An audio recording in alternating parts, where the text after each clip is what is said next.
經嚟到呢個綠在區區，啱而家係11點，學校要趕人走，得翻今日、聽日同埋後日可以溫呢個數學 midterm 啦，但係都要繼續溫書啦。冇計，啲精神真係唔係好 hold 得住。美好嘅一天咧，當然由早餐開始啦，所以每一日啦，朝早都會食早餐。咁近排咧，勁中意食芝士加蛋嘅多士啊，超好食。好啦，我終於出到嚟啦！而家嘅時間都差唔多10點啦，咁我10點鐘就有堂啦，咁我應該會遲啦。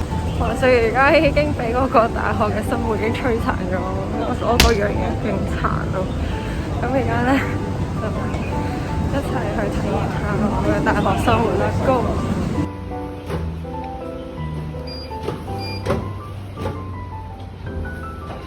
，Go！detailed calculation to get a value. So you just can use the equations. Most of students already finished experiment 3. 咁我而家上緊嘅堂呢，就叫做 Thermal Fluid 1啦。顧名思義呢，有 1呢就會有 2啦。咁 Thermal Fluid 1呢，究竟係讀咩呢？就讀關於啲水點樣流動啦，同埋啲 heat transfer 係點樣嘅。Thermal Fluid 2呢，就下年先會讀嘅，就會更加難㗎啦。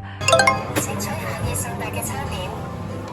我已經好耐冇拍過 YouTube 咯，跟住喺出邊拍翻呢，我覺得好尷尬啊！但係我之前我係完全唔尷尬。會成個歷史？唔會啊！而家整緊片嘅我呢，睇翻呢條片呢，覺得自己勁 cam 啦，勁尷尬啦，唔知講乜嘢啦，又黐脷根咁啦，唔知發生咩事。我隔離嗰度啊，人拍片嗰個角度係應該要咁樣，跟住見唔到個樣就係見到個下半身。跟住我係話我醫人咯，所以我就要拍埋個樣咯。但係我覺得咁樣係正常啲。我啱啱咧就喺圖書館溫咗陣書之後咧，就去一個 field trip 啦。咁樣我哋而家身處嘅地方就係喺呢個會展。好啦，我而家咧就嚟到呢個灣仔啦，就去其中一個 course 有個 field trip 就係去呢個灣仔綠在區。佢本身咧就話去 V 派一係 O 派嘅，點知我有少少失望就去咗綠在區咯。咁咧佢玩完呢個 field trip 之後咧，都係要做 assignment 嘅，仲有好多，所以咧都唔係好好玩。我寧願冇呢個 field trip。前面嘅咧就係個導遊，就係我哋嘅 professor， professor 帶我哋路啦。咁呢個其實都幾特別嘅，真係好少一個 course 會有個 field trip 俾你去出邊睇下。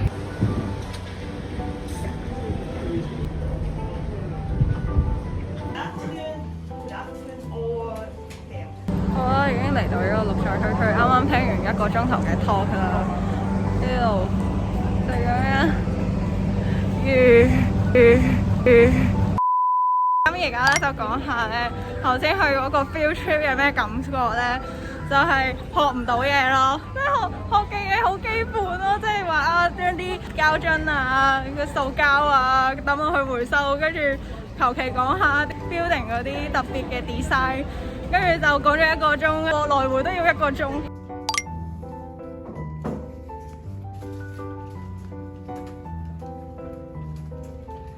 咁而家我手頭上咧就要溫呢沓嘅數學 notes 啦，因為禮拜5咧就有呢個 midterm 啦，但係而家已經係星期3啦，就可以得翻2日時間去溫啦。大家冇乜點上過堂啦，全部走晒啦，就因為嗰啲堂咧就係星期5嘅6點至9點上堂啦，咁我就走晒啦，我唔想咁夜上堂。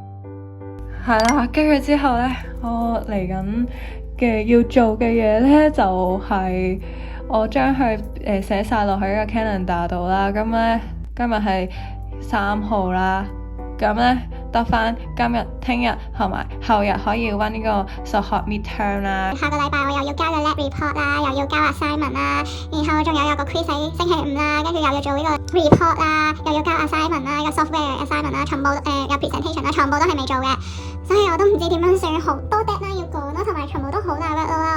Hello， 我係 CN 啦，好耐冇見過大家啦。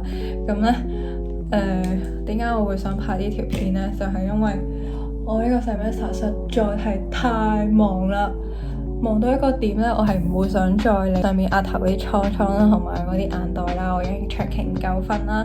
但係我亦都好想拍片去記錄下我究竟係忙乜嘢，同埋我點樣喺咁短嘅時間去講晒啲 deadline 去，因為真係每個禮拜都好多功課要交啦。我每個禮拜都有個 lab 啦，要做啦，跟住每個禮拜都要交份 lab report 啦，仲要學咗成3個 software 啦。我而家係有19 credit 啦，咁就係6科嘅，所以咧就超級無敵忙嘅。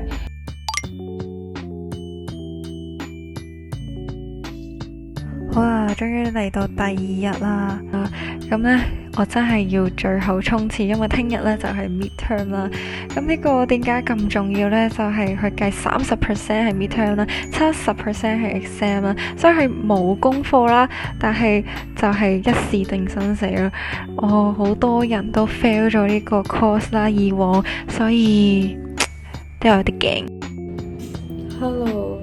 而今日咧就係清明節啦，咁就係溫書嘅日子嚟嘅，即係聽日就 midterm 啦，我仲有一半未溫完啦，所以就瞓到落去啦。但係我仲未病好啦，但係都要繼續溫書啦。咁咧我就大概10點半就起咗身，開始溫書啦。咁但係我都仲未係一個瞓醒嘅狀態，可能溫下晏就瞓個晏覺再溫咯，冇計，啲精神真係唔係好 hold 得住。又嚟到一個非常熟悉嘅環境，就係我學校啦。清明節都要返嚟學校，因為我約咗人喺學校一齊溫書，睇下到時有啲咩唔識啊，又可以一齊去探究一下。嘅時間係8點鐘夜晚嘅。學校係冇乜人咯，真係好少我會咁夜都會返嚟學校咯。基本上入到嚟大學，我就覺得好似同時間競賽，因為你學習嘅時間都好短啦，得3個月，但係你學嘅嘢咧就排山倒海啦，好多資訊啦，咁你就要捉緊啲時間去學晒所有嘢，所以你等於係要速讀啊！你要揾到一個方法，要好快咁樣讀晒啲嘢，你要好好咁樣爭取啲時間啦。要 hea 嘅時間要 hea，你係讀書嘅時候就好好認真咁讀書啦，就唔好花埋啲無謂嘅時間，唔知自己做緊啲乜嘢啦，拖延啊，基本上係冇乜可能噶啦，因為即係你而家拖得就拖，嚟緊呢就唔會有足夠時間嚟做其他嘅嘢噶啦，你而家咪仲更加慘，更加唔值得去拖延咯，所以而家係11點，學校要趕人走，所以我都要離開學校啦。聽日呢仲要返朝9堂啦，我都唔知點算。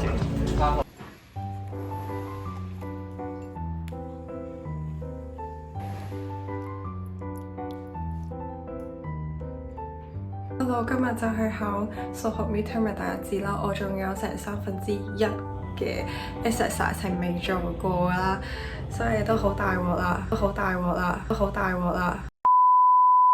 而家嘅時間呢，就已經係10點鐘啦。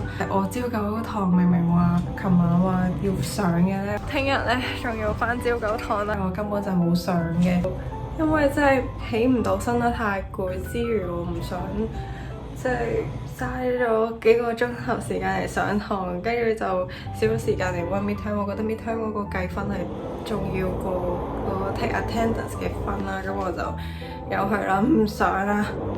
趁住而家呢架車係冇人嘅情況，我就冇咁多尷尬眼發作啦。我差唔多溫到788咯，做晒呢啲 exercise，但係我啲嘢係記唔到入腦咯，即係 year 1學過嘅 integration 同埋 differentiation 我唔記得晒。大家好，我終於返嚟啦。我想講，連續4日係咁狂做數咧，就會做到隻手痛咯。即係呢一沓字咧，係啲草稿字咧，我終於可以掉咯。原來我先睇到，哇！原來我已經有咁鬼勤力做過咁多數，都好嘅。今次嘅 midterm 我起碼都一半嘅題目都識做咯，咁比我想象中好啦。即係我諗住我會溫唔切啦，真係入咗大學，真係可以睇到你學習嘅極限去到邊咯。我已經頂唔順啦，好攰，聽日再講。